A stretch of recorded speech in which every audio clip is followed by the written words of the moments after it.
मैया की आई वो प्यारा सखी जैसे कि रविरंजन भी कनी कि घर घर में कल्लू अगर बाजल बने तो सबसे पहला जब वेब में जॉब करते थे अमित भैया उस समय से मेरा रिश्ता है तो सबसे पहला गीत हमारा ही रहे झूला झूले शेरा वाली एक बाद लोकगीत का रिश्ता था उन्हें गीत रहे ओढ़ी के चुनरी बनी के तू सुनरी ओढ़ी के चुनरी बनी के तू सुनरी अरे बना के अपना अरे बना के अपना तमाई हो दुनिया जय तू माई हो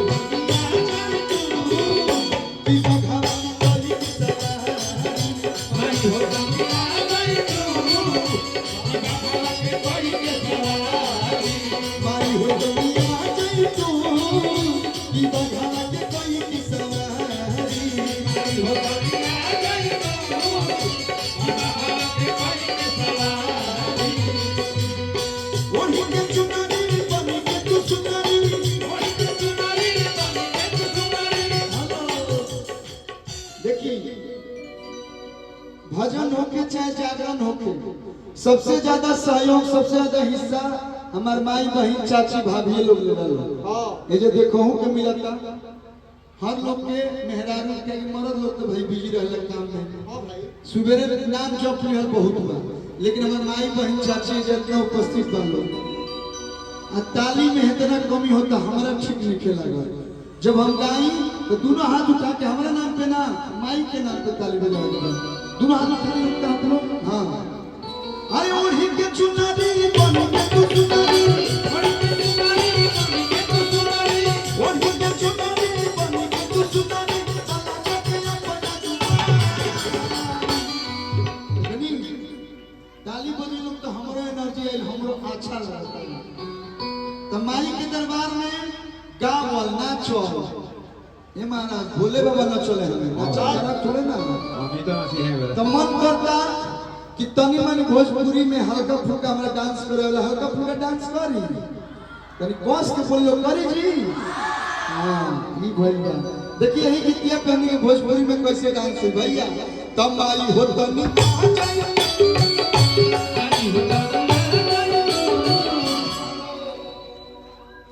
अभी ये लिया जो भी हम ब्रेक मार देंगे ला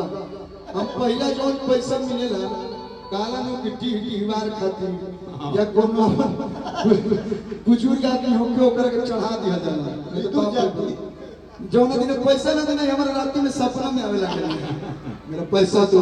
भगवान तरफ से सिंधोरा में सेनल भर ले ये लालबाबा बाबा है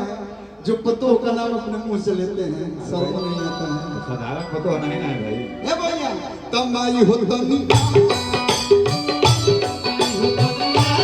की बघावा के कोई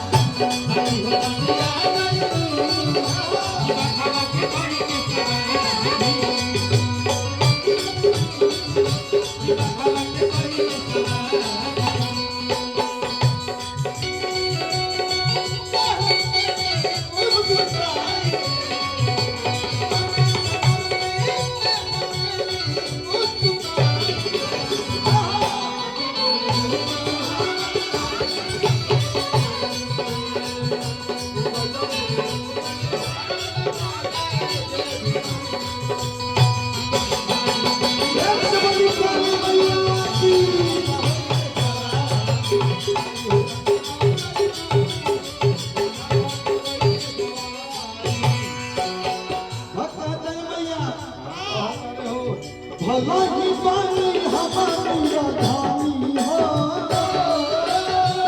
सेवा में होई नहीं कमी हो भला ही बानी हमारी राधानी हो सेवा में होई नहीं कमी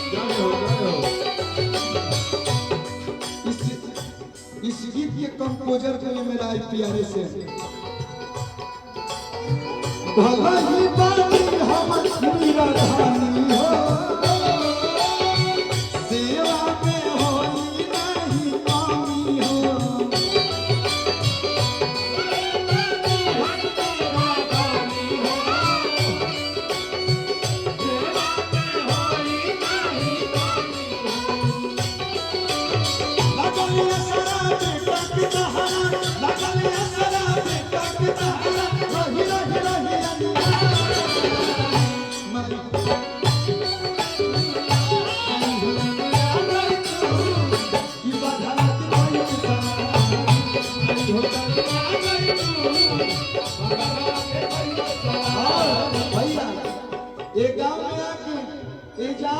से कहीं लाइन बोले के मन करता अमित भैया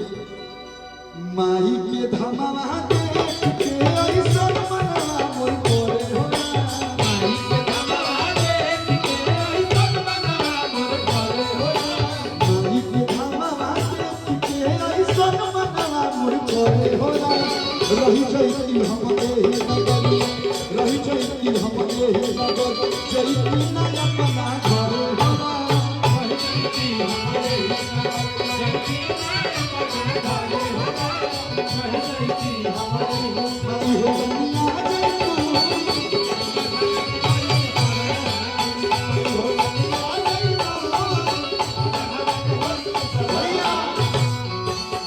लड़का कहता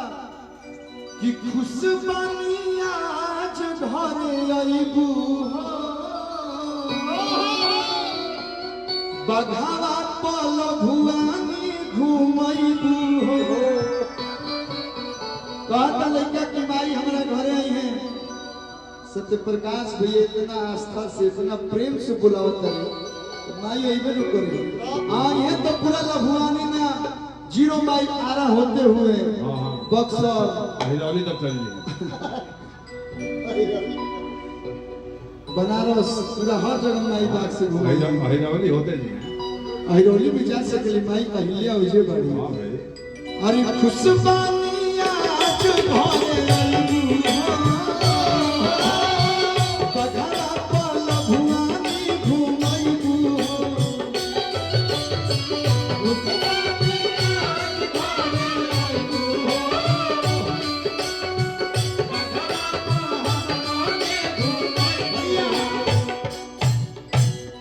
मैया तू जैसे दीपक भैया पे नजर फेरलू हां हां तनी मानी हमरो पे फेर दे फेर दो दिशा में फेर नजरिया दीपक परिया फेर नजरिया अमित परिया फेर नजरिया सत्य प्रकाश भैया परिया